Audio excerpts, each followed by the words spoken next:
예수님께서 치유 사역들을 통해서 당시 이스라엘 백성들에게 메시아로서 예수님의 신적 권위를 확인해 주고 계십니다.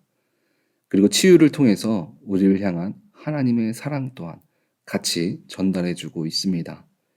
이 예수님의 치유 이적은 예수님 자신을 나타내기 위한 이적들보다 전적으로 우리를 향한 사역인 것을 우리들이 확인할 수 있습니다. 이것이 왜 우리를 향한 사역이냐면 이 구약 마지막 때부터 이스라엘 백성들은 다시 오실 메시아를 기대하고 기다렸습니다. 이스라엘 백성들은 현재 이 400년이라는 이 구약에서 신약의 중간 시간을 통해서 구약의 이사야처럼 또 다른 선지자들처럼 하나님의 이적을 경험하거나 인도함을 받지 못한 그런 상황 가운데 있습니다. 그런 상황 속에서 예수님의 치유 이적들은 나를 구원해 주실 분에 대한 확신을 갖게 만드셨습니다.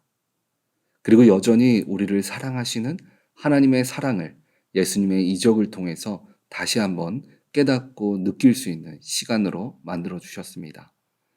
그런데 이런 예수님의 사랑과 은혜는 당시 이스라엘 백성들 뿐만 아니라 현재를 살아가는 우리들도 마찬가지로 주님의 인도를 기다리는 모습을 우리가 발견할 수 있습니다.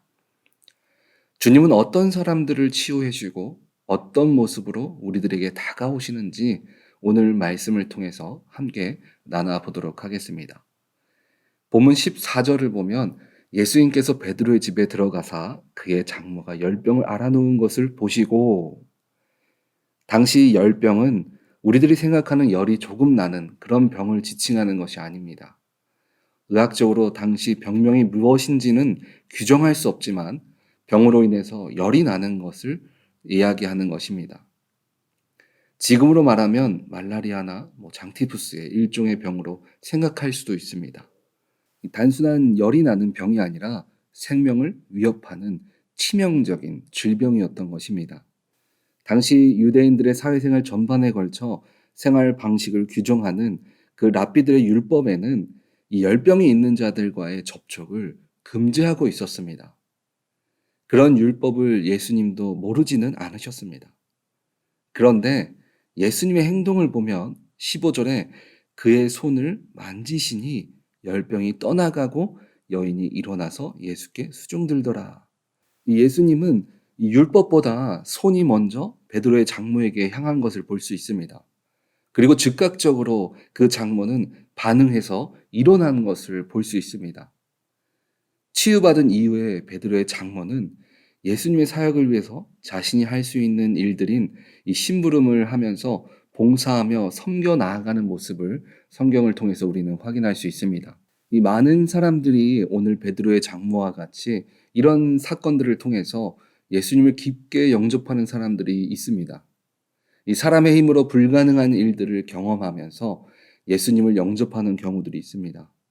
하지만 오늘 우리는 예수님의 놀라운 이적 안에는 우리를 향한 사랑 또한 그 안에 함께 더해져 있다는 것을 우리는 함께 발견해 나갈 수 있습니다. 아까 말씀드린 것처럼 열병을 앓는 자에게 다가간다는 것은 율법적으로 어긋난 행동입니다. 그러나 예수님은 그런 세상의 시선보다 우리를 향한 마음으로 먼저 우리들에게 다가오심을 볼 수 있습니다. 사람들이 사랑하면 대부분 이 가족이 아니고서는 이 내가 할 수 있는 만큼, 내가 되는 한도 내에서 행하는 것을 생각하게 됩니다. 나에게 피해가 오거나 또 내가 손해를 보는 것이라면 되도록이면 하지 않으려고 합니다. 그런데 예수님의 모습은 망설임 없이 바로 베드로의 장모에게 손이 향했습니다. 이적만을 바라보는 신앙의 모습을 보면 내가 잘 되면 믿고 내가 안 되면 바로 돌아서게 되는 경우들을 우리가 종종 볼 수 있습니다. 그리고 그 이적이 나타나기만을 기다리는 모습도 우리가 확인할 수 있습니다. 하지만 우리가 오늘 말씀 가운데 발견해야 할 더 큰 것은 바로 우리를 향한 예수님의 사랑입니다. 오늘 행하신 예수님의 사랑은 우리들이 발견하고 붙들어야 할 믿는 자의 모습입니다.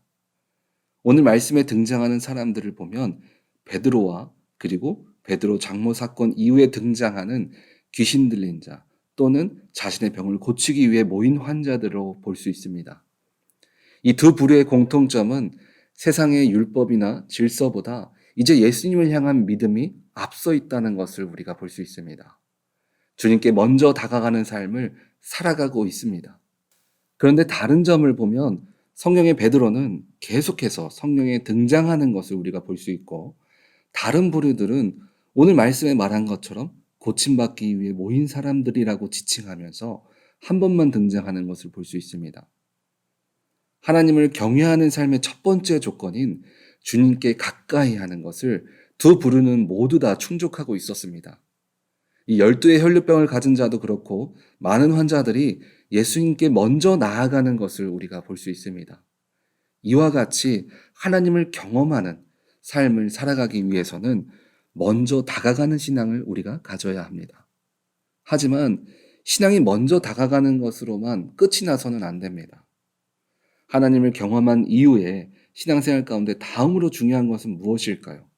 그것은 내 평생 주님을 붙들고 살아가는 것입니다. 사람들은 자신의 성공한 이야기들을 많이 합니다. 내가 젊어서는 얼마나 벌었고, 내가 어떤 사람이었고, 내가 젊어서는 어떤 일들을 했다라고 자랑을 합니다. 그런데 중요한 것은 무엇입니까? 지금도 그렇게 성공한 인생을 살아가고 있냐는 것입니다. 신앙도 마찬가지입니다. 첫사랑처럼 하나님을 경험하는 사람은 많습니다. 그러나 그 주님을 지금도 내가 늘 내 인생 가운데 경험하고 있냐가 중요한 것입니다.